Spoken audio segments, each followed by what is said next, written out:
Today's video, we're going to talk about cosmetics marketing that we use to best move product for our clients at our advertising agency. I am Corey Zyman, owner of Guaranteed PPC, an online advertising firm that guarantees results for our clients at our advertising agency. That means more profits from your campaigns or hitting a profit with your campaigns before we charge management fees at our agency. No other agency on the planet offers any kind of guarantees like we do, or guarantees thereof at all, which should tell you something about the quality of the information I'm sharing with you here today, given I have 20 years of experience running ads, 10 years experience at our advertising firm by itself to give you the information I'm sharing with you here in today's video. We have actually promoted several cosmetics brands, hair care brands at our advertising agency in the last 10 years, of which I'm going to talk about those experiences here in today's video. With that, you'll have everything you need to be able to understand the key tenets that gets online advertising to work for a cosmetic brand. I promise you these are things that you're never probably have heard before or nor going to hear from anybody else that is talking about marketing a cosmetics brand online, on YouTube or elsewhere, given that most people who run ads are very either tight-lipped about what works or they're just, non-ad experts out there. This will be very, very, very valuable advice for you if you're trying to move product for your cosmetics company. If you watch to the end of the video, I will have information about specific campaigns that we have ran for a lipstick brand, for a hair care brand as well as a anti-acne product brand as well. So with that said, I will get into the content here of explaining how this is actually done. Cosmetic marketing starts with knowing what your lifetime value of a customer is and being able to maximize it. Why? Because when you run ads, the cost of getting a customer, generally speaking, is not cheap. If you're expecting to just launch your cosmetics brand today, you have a lipstick brand, you're going to run ads for it. What you get in terms of a sale from that customer is going to offset the cost of getting that customer to where you get the customer, the sales revenue you get from the initial purchase from that customer pays for the cost of the ads, and then any other purchases that person does from you is all just pure gravy. It's generally going to not work like that. Why? Because there's way too much competition out there on the market. The people that really make things work for their company is those who understand that the money comes in over time. Yes, you want to try to break even with the money that you're spending to get the customer in the door or get very, very close to that. But, generally speaking, at least short term,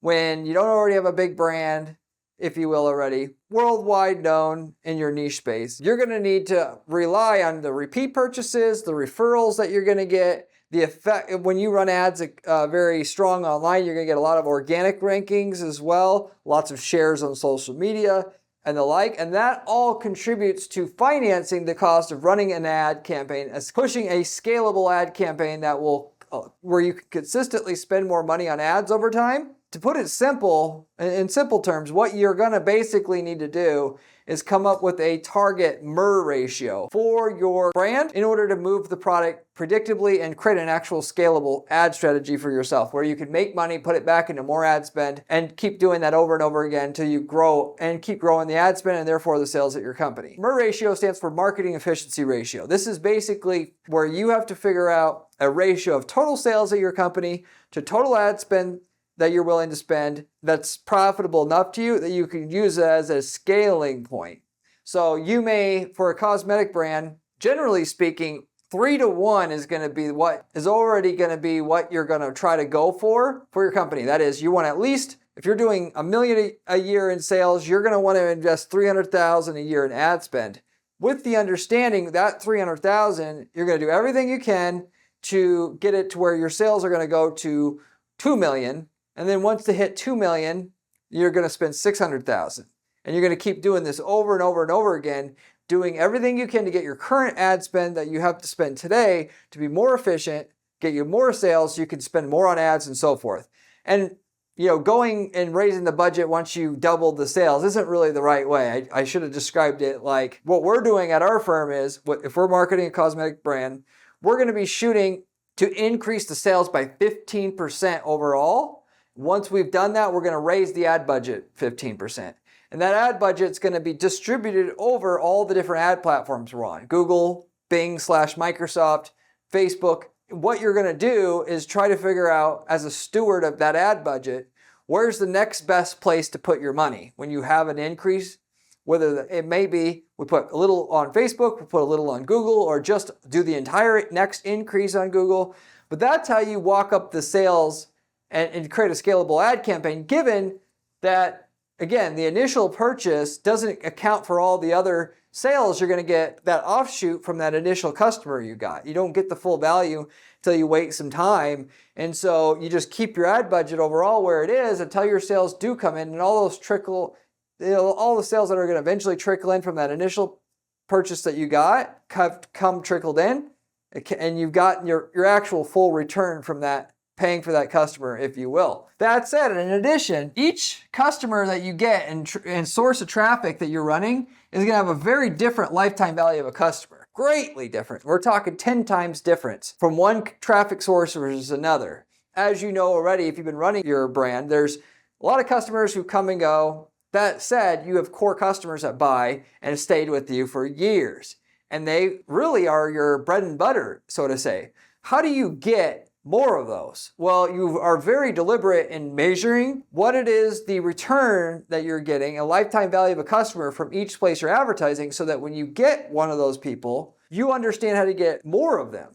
And if you're not paying attention to what you're doing and you're just optimizing for the highest ROAS, or return on ad spend, on each ad platform and doing it separately or in a vacuum, you're never going to get to the point where you get these whale customers that you're looking for that really finance your business and supercharge how fast you can grow. Because yes, those customers aren't going to make you a lot of money right away, but when you have a customer that stays a long time and then you add another and another, you can grow the overall revenue in your company, a lot more predictably, we'll just say. And just to give you an example of this, okay, a customer that you get from somebody who buys from your competitor already is going to be 5 to 10 times more valuable in terms of their lifetime value than somebody who goes to Google and types in lipstick for sale. A lot of those people are going to buy one lipstick and then never buy again, versus somebody who buys from Sephora already.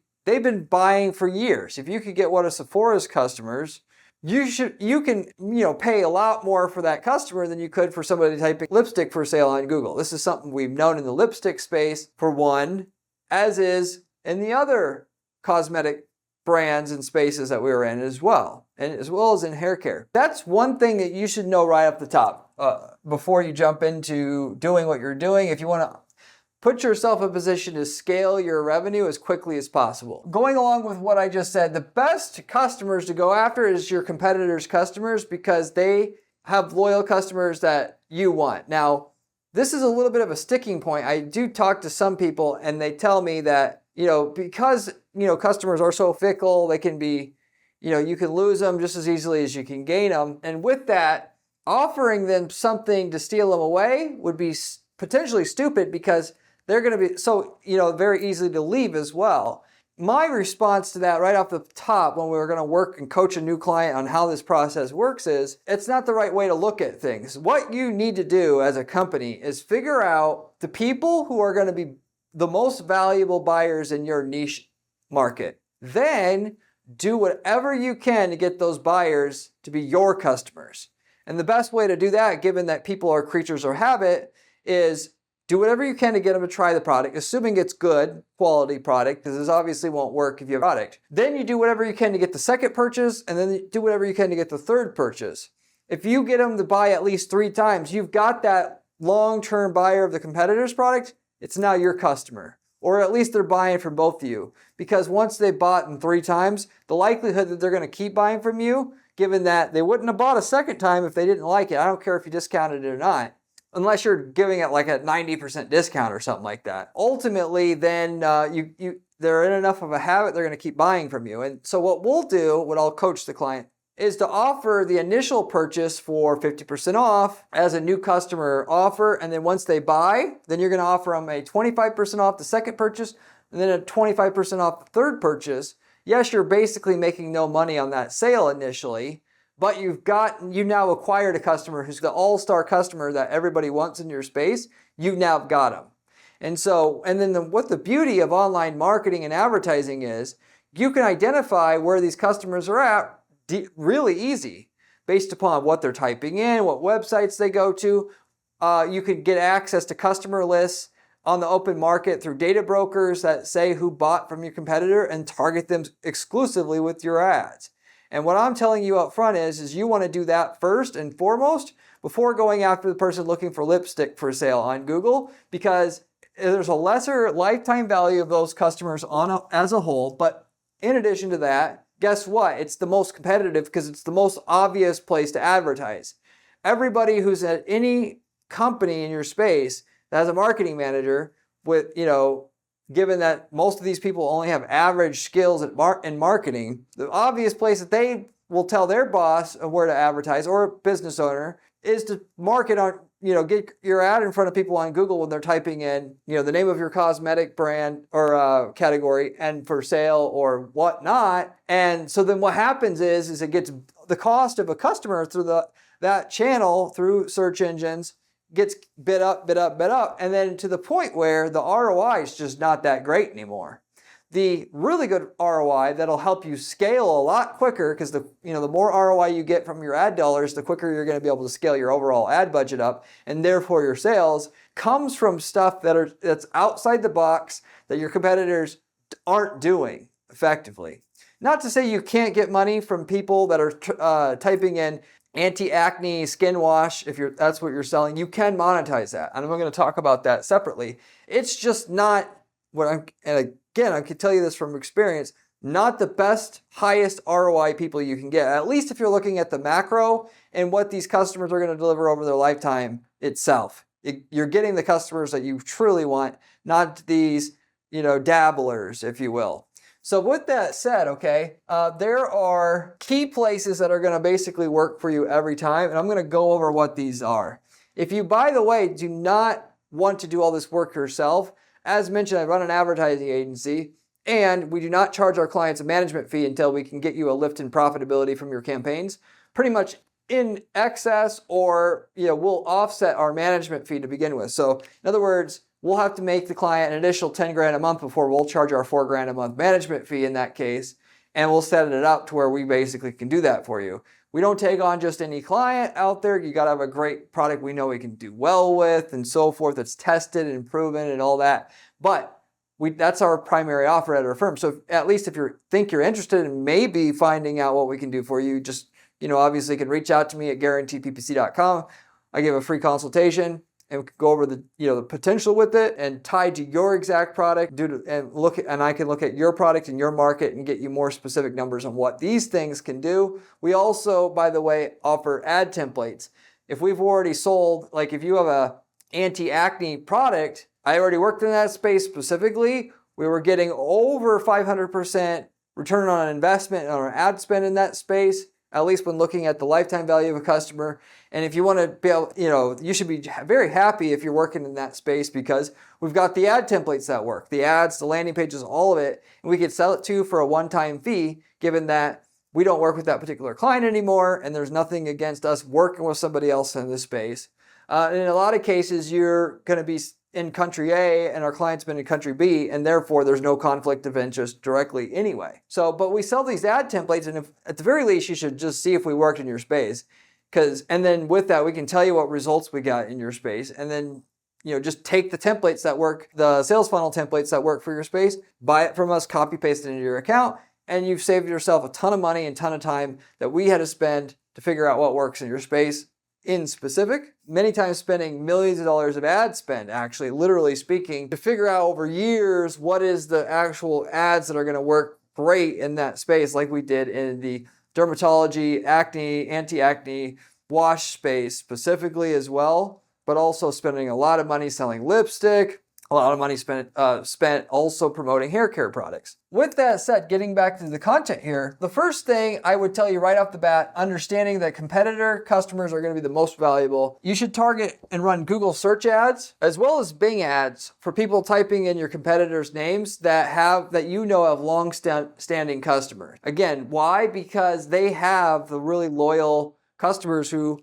have spent a lot of money with them and is going to continue to spend a lot of money with them over time. And if you can just get them to switch, they're going to buy 25 more times over the next 5 years. That's the customer you want, not the person who's going to average 1.5 purchases does the general stream of customers you have coming into your business right now. And with that, so you literally, all you do is you run an ad for people typing in your competitor's name and you run an ad there at the top of Google. And then you say, new customer special, 50% off our products for all, insert the name of your competitor customers. And then if you want to avoid this being abused, by the way, you have somebody show you the receipt to get the discount, and then you get the customer that way. If you're worried about people just switching because they want a deal, which it is a concern in itself, then you just lower the amount of the discount. Practically speaking though, if somebody's a buyer of Sephora products, let's say, for instance, and you sell products that are better than theirs, it doesn't matter if you're offering them a discount or not. If your product is legitimately better for them, they're just not going to consider using your product instead of buying from them just because it's cheap. That's not how most of the market operates. Yeah, it'd be that way if what you sold is a commodity product, like you were selling house cleaning services. Nobody gives a shit really between one company and another. It's a commodity. In the cosmetic space, people don't view things necessarily that way, or not, at least not the majority, as per what I've noticed. And what you do is you create yourself a little landing page and you direct people to that page, and they have to fill out their details in order to get the voucher, and then you can sell to them. You send them an email after they submit the form, they get a little discount code, and then they can buy. Okay, and then like I said, to follow that up, to go the rest of the way with it, you actually then, once they buy, you start communicating with them and make sure they buy the second and the third time, because that's key in getting that customer who's going to buy 25 more times to actually make those 25 purchases with you. And you offer them whatever you need to offer to get them to buy the third time, knowing that once they buy the third time, roughly 90% of them are not going to buy from that competitor anymore. Assuming you have a good product, they liked it, it was better, and they know it's better. If you got that product, you got to do this in order to get out there. Otherwise, it doesn't matter how good your product is, they're going to keep buying from that competitor, and that's just the way that it is. That's life. So there's that. And then also you should do YouTube campaigns. So for people that are on your competitors' channels, you have a video ad that shows up for them there. For people that have reviewed your competitors' products, you have your video ad show up there. You do that. You run demand gen campaigns for people that have typed in your competitor's name before, people that have been to your competitor's website before, which you can do through custom intent audiences. And then you do the same thing running a display campaign targeting those same people, okay? So you're going to get in front of these people, not just that are searching for the competitor on Google, but been to their website, have searched for them in the recent past, and then while they're on YouTube, while they're checking their email and Gmail, while they're browsing the web, you can have your ad show up for them with that same offer on it to fully extract all the customers you can, the way that are buying from your competitor now that you ultimately want. For the most part as well, once you get this going and you have a system that's just slowly converting more and more of your competitors' customers over to you, eventually you're not even going to need to run ads anymore necessarily, because they're going to start spreading the word through word of mouth if you got a better product. You may not like the idea of this per se, but at the end of the day, it's one hell of a great method to introduce a new product to the market that's legitimately better, because they get to just try it and see for themselves. And there's nothing you can really say to make people think it's better until they just physically try it for themselves. I mean, outside of having a celebrity endorse the product or influencer endorse the product, which, hey, frankly, you should do that as well. We've also ran ads to people. So for our client with the lipstick company, we had them have they had influencers review the product. But then with that, or in addition to that, we then targeted that same YouTube channel with our ads to get that person to buy from us. And what we would actually do is somebody watching that channel then from now on, any other video that they're watching in that channel, our ad would pop up, reference that this influencer from that same channel had reviewed our product and that it was really, really good and that you should buy it. And these were cosmetics channels, and that actually works really well as well. But outside of an influencer or a celebrity reviewing your product, how is a person legitimately going to know it's better? And you may say, well, it's not better. Well, what the hell are you doing in business if you don't have something that's what you feel is 10 times better than the competition? If you don't have that, you better have millions of dollars in advertising to just saturate your whole niche with ads. You're good just through the brand repetition. If you're bootstrapping your business, you got to have a better product. Otherwise, these methods that actually growth hacking methods, like I just got done telling you, the ones that work, they're just not going to be effective because you can't retain a customer. It's about the lifetime value of a customer, the word of mouth that you're going to get, and you pay the money up front to get the customer. And because it's such a good product, you have the lifetime value. And really, at the end of the day, the person who has a high lifetime value is going to win, because getting customers for a cosmetic product and company is not cheap. Like I mentioned at the very start of this video, you'll make, generally speaking, more money figuring out how to increase the lifetime value of a customer. And, and part of that is from, like the referrals and having a good referral program and all that, than you will figuring out how to run a better ad. Because once you get the lifetime value of a customer up high enough, all the ad spots where customers are looking for a product like yours work, or a lot more than they would otherwise. And you don't have to be an expert marketer to find the perfect place to run an ad that's going to have people falling all over themselves to buy from you. So there's that. I mentioned Bing ads. Okay. With that said, you're going to also run ads for people typing your competitor's name there, and you should also tackle that as well. Now, on the search, on Google search, Bing search, that's what I would do first. That's contrary to what most people are going to think and tell you to do. But again, it's down to lifetime value of a customer and having a point of differentiation. Given people looking to buy lipstick and just typing in lipstick for sale is going to be, the return on investment is not good there. We're talking about ROAS, like in the lipstick space, less than a 100% ROAS, because it's so bid up. The cost of a click is very, very high. The return comes from whether or not you can retain the customer or not, truly. With that said, you can run shopping ads and search ads. You're going to obviously start with shopping because people can see the product before they click, and you're going to get a more qualified user. When you do get into that, if you do want to be able to make it work to have your edge, the bigger thing you can do is to have a really, really good sales page. Most people that I've talked to in the past in the cosmetic space, they thought that they could just have a regular old product page with their products there and taking people to that page they're just going to buy. If they don't know you, you're not a known brand already, they haven't bought from you before, they're not going to buy from reading a paragraph text about your lipstick. That it's, hypoallergenic and, it has all the individual things that users would want. No, you need to have a full sales page. If you don't know what I'm talking about, go to I've actually got cosmetic company landing pages that we've made on our website under our landing page portfolio.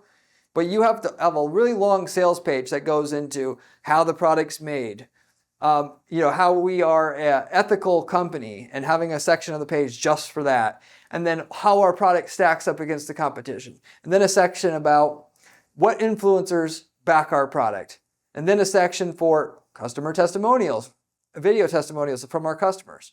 And then why? Because it takes a lot to get somebody to be convinced that lipstick that you're selling actually is one that's better than the competition, given it is extremely easy for the person just to click back on their browser and go click on something else on Google. You got to have something that's, again, if the product is nothing special, such as exactly what people want and nobody else in your market has it, you need to do 10 times better than the competition in terms of the sales page. If you really want to make the super high cost of running Google search ads for your business, for people looking for a product like yours in the category that you're in, to make that work to where it's still profitable. So that's the biggest tip I could give you. Of course, there's a lot of other smaller details about how to run successful shopping ads, search ads, that you could watch my other videos on my channel about, because I give you all the insider secrets there. That's the main thing. that I would tell you. And speaking of, if you haven't subscribed to this channel and you want to make millions of dollars a year running ads for your business, you subscribe to this channel because I spend 40 hours a week at our advertising firm doing testing on different ads and different places to run ads online. And I tell you exactly what works and what doesn't work, and it's all for free. It's very unique in that 99% of the information you're going to find about running ads successfully online is coming from people they're not running ads at all. They're getting information from Google and they're regurgitating it, which is not good enough to beat all your competition and make millions of dollars running ads. Sorry, it's not. If you're going to pay attention to anything, you want to pay attention to the information I give you for free on this channel, as well as the blog that I have. If you like the channel, you're going to like my blog as well. You can find my blog at guaranteedppc.com/blog. And with my blog has actually even better information. People generally like it even more because it has step-by-step advice on how to use specific strategies to get results and have talked about the cosmetic space also on that blog before, just by the way, just to let you know overall. But anyway, you should check that out as well. Beyond that, getting back to the content in question here. So once you've done the search engine ads, okay, Facebook, okay, running Facebook ads. People are going to struggle to get Facebook ads to new people that have never heard of you before, never done business with you, never been to your site before, because it's hard to get people to trust you, to understand that your product is good and them to ultimately want to switch. And so what you're going to want to do that we found works the best is to go after the competitors' buyers again, mainly because, yes, the customers are still going to be expensive to get, but if you get a customer who has a higher lifetime value, now it's doable from a return on an investment standpoint. And what you can and should do is get yourself access to purchase/rented lists. Okay, so there's something out there called data brokers. The one of which I would recommend to you is NextMark. You can type into Google NextMark mailing list, and you can actually access, if you sell lipstick, people who have bought lipstick in the last 30 days. You can get access to the email lists. You can upload those email lists to Facebook. Then you can start targeting the exact people who buy what you sell. And for lipstick, obviously, you don't have to just buy from one person. You can buy from 5 companies. You just get in front of the person who's already apt to buy and already spends a lot of money. Not only that, but what I would recommend if you're going to go ahead and really do this, access to multi-buyers. Multi-buyers are people who have bought more than once. When you target somebody who's bought a product like yours before, it makes it, when someone sees your ad in the future on Facebook, they're more likely to buy from you, and therefore you're going to get a higher return on investment on your ad spend. If you target somebody who's bought recently, like in the last 30 days, it's going to increase the ROI of your campaign because they're more likely to convert when they see your ad. If that person's bought multiple times, they're going to be more likely to convert, therefore the ROI on your ad spend on Facebook is going to be even higher. If that person's bought multiple times recently, it's even more so. You can see where I'm going with this? And the data brokers will give you access to whatever part of that list that you want. If you want people who've bought multiple times in the last 30 days, you can get it. Yes, it's more expensive, but it's basically going to be worth it for you to do that every time. And I've already done this for the lipstick brand that I told you, so I can attest that it's worth it to pay the extra money for that. But this is what you do. You get access to the real data. And so instead of doing what most people want to do, which is to just blast their ad out to everybody, which you literally are doing on Facebook, because you can do lookalikes targeting, and that can work pretty well if you already have tens of thousands of people coming to your website a month. So for Facebook to model the type of people that come to your website and therefore are in market for cosmetics. With that said, because the targeting has gotten so neutered on Facebook because of all the privacy stuff that happened in 2020, you really have to blast it out there to everybody to just find your customer. So when you narrow it down to people who are hot and heavy for buying lipstick, and that's what you sell, you now have something that can work. And when everybody else is paying the same amount per eyeball, and you're paying that same amount, but every eyeball you're getting in front of is a person who is highly likely to buy, you can make those ad impressions pay for themselves now, whereas the other people that are in your space can't or won't. And so that's what you're going to want to do as far as what I've seen. Also, obviously, do remarketing and marketing to your customer. Once somebody buys once, you need to have ads that market to that person to get them to buy again. And ideally, you would have different lists for different for different people. So if somebody's bought in once, you want to have an ad, going back to what I was saying before, that gives them a discount to encourage them to buy a second time, or buy it a second time at the highest possible rate you can. Given if you can get them to buy 3 times, they're going to probably buy 20 times. Then have a different targeting list for somebody who's bought in twice. So you can have a different ad for someone who's bought in twice versus bought in once. And then you have like a back-end funnel, if you will. So you do that. People who have hit your site but haven't bought yet, you have a different ad just for them. And then to get new people in the door using Facebook, you target the customer list or other people's customer lists, if you will. Sometimes, by the way, you could go to other competitors and ask them how much is it per name to rent access to your customer list, and they'll actually do that, believe it or not. You can also use, by the way, LiveRamp, which LiveRamp is a data broker which you can import audiences of people who have bought in lipstick in the recent past directly to your Facebook account without using email list uploads. That's something else to look into, but you have to spend a lot of money on ad spend in order to afford to do that. We're talking, before it's even worth it to do it, you have to spend $10,000 a month on ads already a month. Once you have, though, you should check into that as well. With that said, so pretty much, I guess I should say, that covers want to do with this all. So to sum this up, you have search engine advertising, which is basically broken into 2 categories: people that are looking for a competitor's thing or product, and people looking for the general product that you sell by category, lipstick for sale, whatever. Then from there, you have people that you can target on YouTube and Gmail through demand gen campaigns, and then display ads that buy from your competitor already, which should work. Then you also have Facebook ads, which you can target people who bought from your competitors before, or people who have bought from you before, or have hit your site before, all of which should also be profitable as well. Okay, so that's what we found is like kind of, if you will, the magic formula that will typically work, presumably for any cosmetic brand that wants to get into running a successful ad campaign that will scale as well. Now, to get into the actual results. By the way, if you have any questions, leave me a comment below. I get back to every single person who leaves me a question or comment on this channel, usually within 24 hours time. It can be any ad related question you want.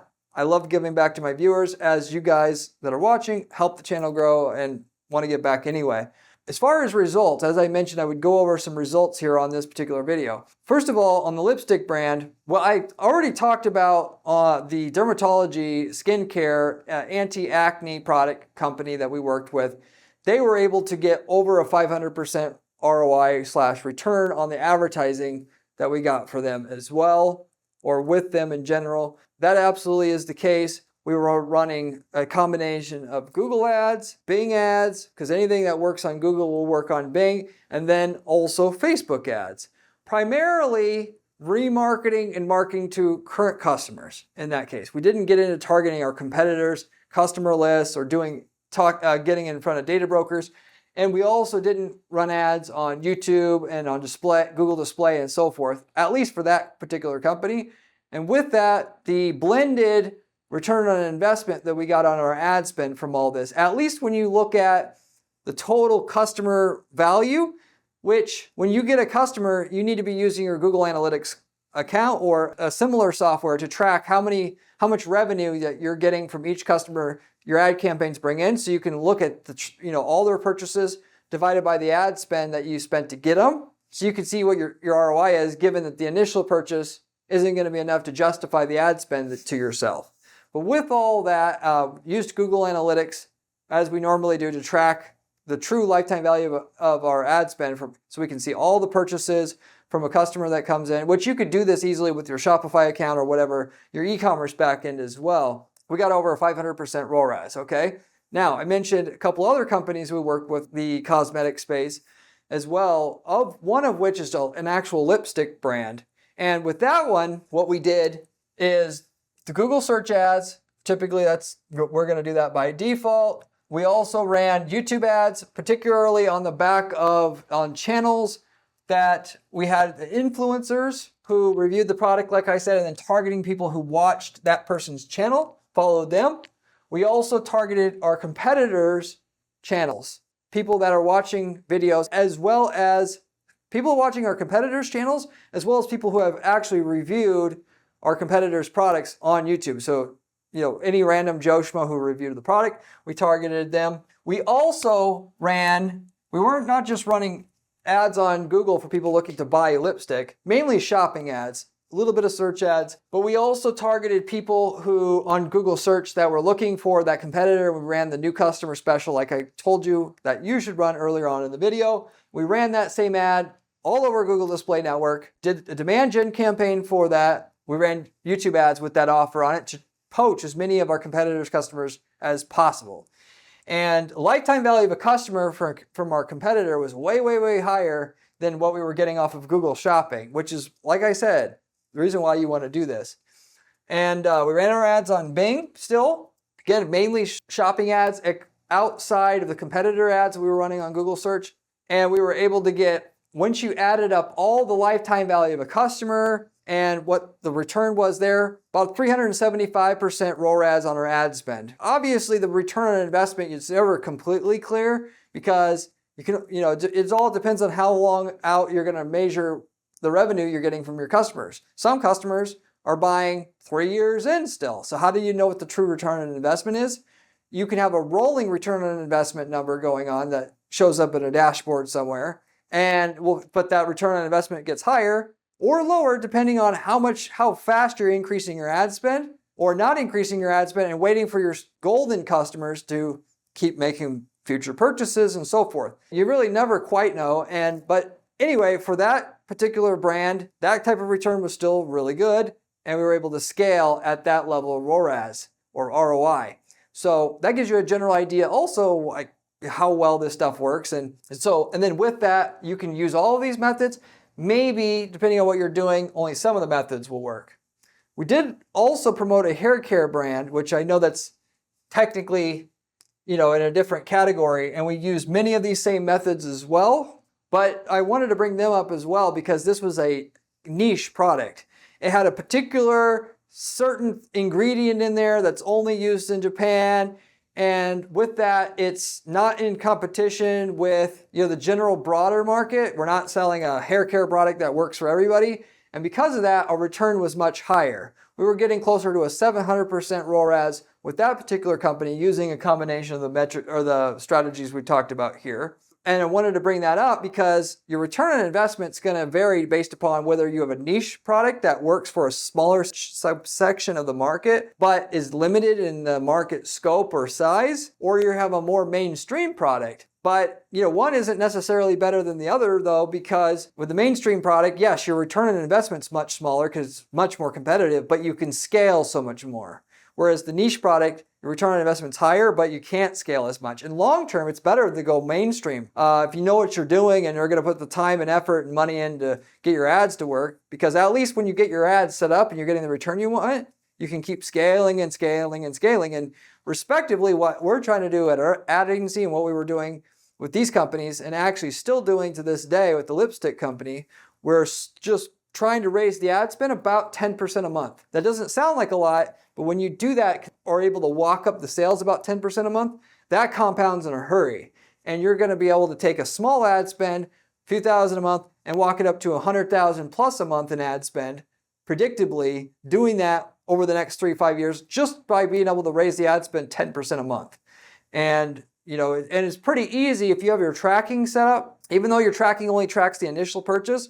The machine learning that Google has on their platform and Facebook, it learns who's a customer and who's not. And with that said, okay, your ads are slowly going to be able to spend more because it's going to understand more and more and more where it should double down on, where it should be charging you less per click, bidding you at less per click because those people don't convert at the same rate as other people, and then just reallocating your budget to whatever you're doing is producing the best for you. Therefore, really when you get into it and the tracking set up right and you've got well-structured ads, it'll find you a way to spend 10% more a month just through the machine learning capabilities of the platform, which is why everybody likes Google and Facebook ads nowadays because, yes, you can micro-target people. That is the case. If you know the still the procedure for doing it. But beyond that, even once you target, let's say, your competitor's customer list, it'll find the people within the competitor's customer list that are truly profitable to you and like your product and your product specifically, and the ones that don't, and then just weed out the stuff that isn't working for you. So it's not a matter of if it will work, it's just a matter of how fast can you scale, because the more data it gets, the smarter it gets at getting you the return you're looking for. And it'll constantly find out how to get another customer it didn't know before. And really what you're doing with your ad account over time and your ad spend and your online advertising program is just spending money to gather data that tells you how to make more and more of a return.